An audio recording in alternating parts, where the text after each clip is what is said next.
The honourable member from Northumberland, Peterborough South. Hear, hear. Hear, hear.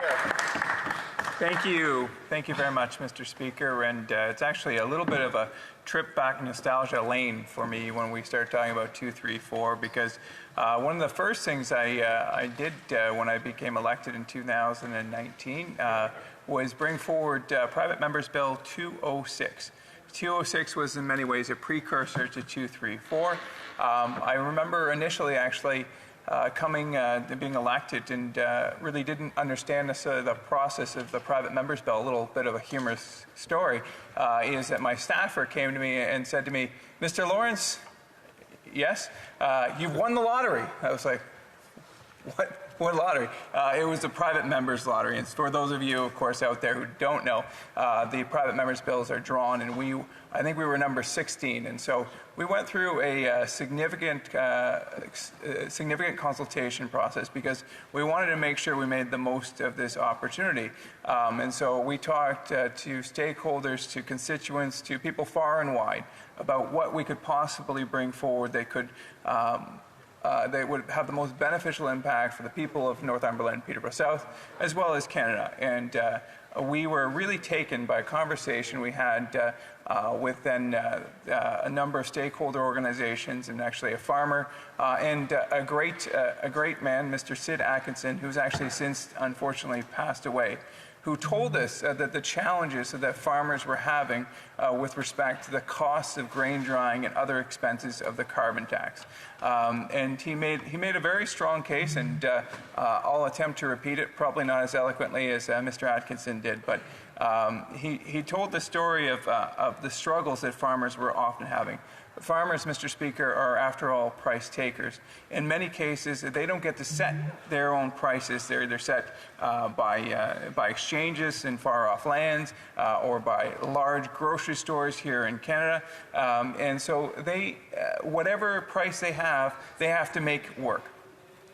And one of the new expenses they were facing was, of course, the carbon tax. And then he went on to say, you know what, I've lived on this farm, we've been on this farm for generations, so of course we care about the land, we care about climate change, but we also have to be fiscally responsible as well. And this bill actually doesn't do either, because it actually, the way it's written right now, is the fact that actually dirtier fuels, propane and gasoline and diesel, are exempted, but cleaner ones such as natural gas and propane are not. I'll tell you, Mr. Speaker, back then in 2019, I had the naivety to believe that this was a mistake, that I would bring this to the Liberal government and they would say, of course, Mr. Lawrence, we've made an error here, because why would we exempt dirtier fuels like diesel and gasoline, but instead we'll tax those cleaner fuels, natural gas and propane. Particularly natural gas has been pointed to by many, including environmental activists, as an excellent option as a transitional fuel, because it's much cleaner than fuels such as coal and other fuels. So we brought this bill 206 to the House, and I was very pleased at the time that my colleagues from both the Bloc Québécois and the New Democratic Party supported that, and even at the time we had the support of the Green Party, so that was fantastic, because they saw this as not necessarily a fight over the carbon tax, of which Conservatives are pleased to have that argument, particularly in an election, but they saw it as just a common sense provision, just trying to give farmers an equal access. And at the time, we've actually had along the trail even a couple of Liberal support. At the time, the member from Russell Prescott was a supporter of the bill and actually voted against his party and supported this. So we've had numerous consensus of support. And we actually were moving along. We got it through second reading, made it through committee, and then actually got all the way to the Senate. Unfortunately, it was, of course, this summer when the Prime Minister called the unnecessary $600 million adventure he called an election. and to leave us in exactly the same spot we were, or pretty much, with a member of representatives. I should say, though, I am pleased that we were able to get joined by the great member from Peterborough Kawartha, as well as Quinte West, which is tremendous. But that $600 million cost, unfortunately, ended our debate and ended Bill 206. But I was so pleased to see the member from Huron-Bruce take up the mantle and actually improve Bill 206 with Bill 234.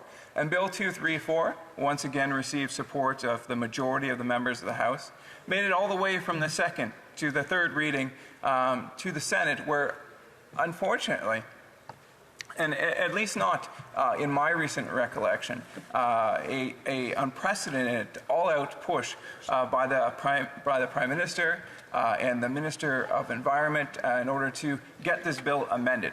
And let's call a spade here, Mr. Speaker. This bill was not amended in any effort to improve it, to make it better. This bill was amended so that it wouldn't pass through the Senate and go to royal assent. You see, Mr. Speaker, when a bill is amended in the Senate, then it has to come back to this place. And at that point, the government has the ability to push this bill back and push it back and to ultimately defeat it by time, if not time alone.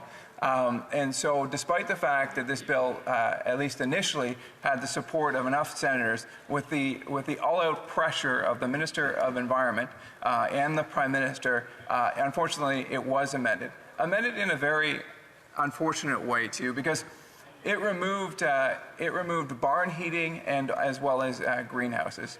And of course, in Northumberland, Peterborough South, we have some of the best farmers and some of the best farms, some of the best farmland in all the country. And I can tell you from numerous discussions with our farmers in our riding that it is costing them, barn heating carbon tax, thousands and thousands and thousands of dollars. And the thing is, as it was mentioned here, that there's no rebate for farmers on this. This is just tens of thousands of dollars. The reality is, oftentimes, this is either directly money that these farmers have to give up, or it's pushed on down to the consumer. And ultimately, if the price of eggs or milk or cereal go up, the millionaires, the billionaires, the wealthy individuals of this world, they'll be okay. But it's those most vulnerable that are hurt. And I might add that, you know what, when we have our rural communities, we're really challenged out here in Northumberland, Peterborough South. And I know that the member from York Simcoe has talked about it numerous times, about the economic challenges that his community is facing. And what's wild is the way that they've even done the calculation for the rebate. And so those folks who are the most vulnerable, who are paying these tremendously high costs, often don't even get the benefit of the rural top-up. And the member of York Simcoe, and I've been to his riding, beautiful place, not quite as beautiful as Northumberland, Peterborough South, but a beautiful place, the soup and salad capital of Canada. And the cost that they're facing without the benefit of the rural top-up, I encourage anyone to drive down there. If they don't think that certainly parts, if not the majority of that, are rural, they certainly have not been to the beautiful riding of York Simcoe. But to bring this to conclusion, the facts are in, the judgment is in. When you take into account the economic and the fiscal impact, the Parliamentary Budget Officer has said unequivocally the majority of Canadians, and it's right in their report, the majority of Canadians will face a net loss. That's the reality, that's the number. And if anyone had any doubts of that, that doubt dissipated in Finance Committee last week when the member from Ajax, I believe it is, or member Whitby, my apologies, the member from Whitby asked the PBO, how do you know that your measure of the economic impact of the carbon tax is correct? He said, well, because I've seen your homework. I've seen the federal government's analysis, and it's correct based on that. And so we're calling for the end of the carbon tax cover-up. If they truly believe their own misinformation, that the carbon tax is not creating a net loss, not making life more unaffordable for Canadians, just release the report. Thank you very much. Thank the honourable member from Northumberland Peterborough South.